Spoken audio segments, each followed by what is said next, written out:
पापा नैहरे में कैलन दुलार पिया रहनी जो कुंवार पिया ना। पापा नैहरे में कैलन दुलार पिया रहनी जो कुंवार पिया ना।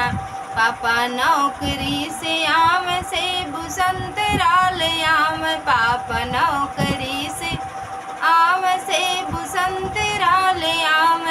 खूब छील छील खायूं अनार पिया रहनी जो कुंवार पिया ना।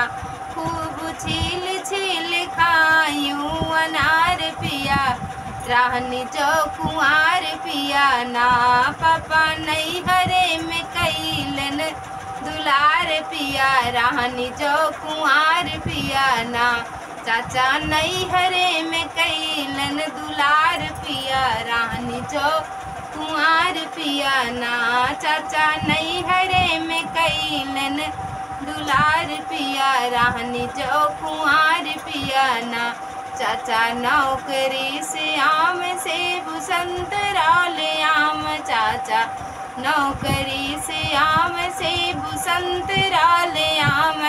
खूब छील छील खायूं अनार पिया रहनी जो कुंवार पिया ना।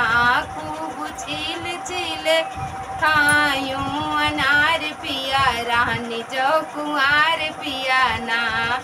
चाचा नैहरे में कैलन दुलार पिया रहनी जो कुंवार पिया ना।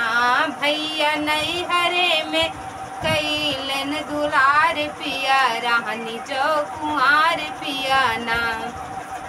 भैया नौकरी से आम से बुसंत राल आम।